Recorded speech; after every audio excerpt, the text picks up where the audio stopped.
beaucoup de personnes à reloger dans cette crise de logement.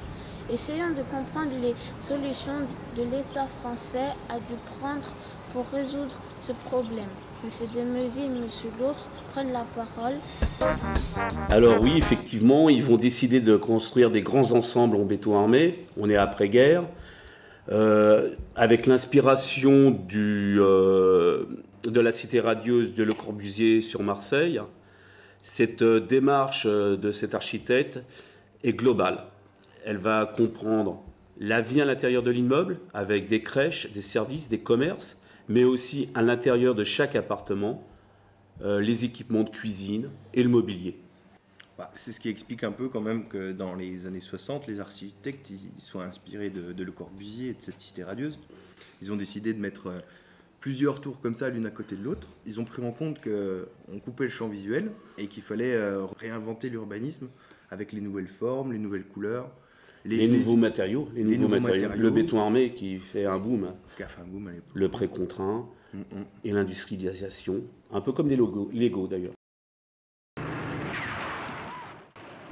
À peine décidé de construire des grands immeubles, on commence à détruire tous les taudis.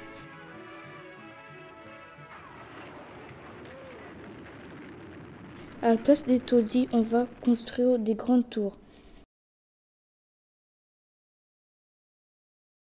Des nouveaux modes de construction, comme les chemins de grue et la préfabrication en usine, apportent la rapidité et la facilité de construction.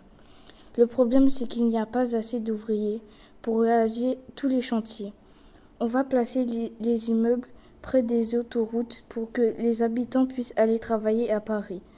On va développer le réseau de trains régional et créer des gares proches des immeubles pour faciliter encore les déplacements. C'est pas le maire de Champigny de l'époque qui a décidé, la ville qui a décidé de construire, c'est l'État. Et comme il y avait des terrains disponibles dans la banlieue parisienne, notamment ici, l'État a acheté des terrains et a construit ce quartier, sans même demander l'autorisation au maire de l'époque. L'État décide de construire un grand ensemble au Bois-l'Abbé, c'est-à-dire de regrouper au même endroit plusieurs tours et bars pour avoir 2700 logements au final. L'architecte responsable crée une maquette, mais les ouvriers manquent toujours.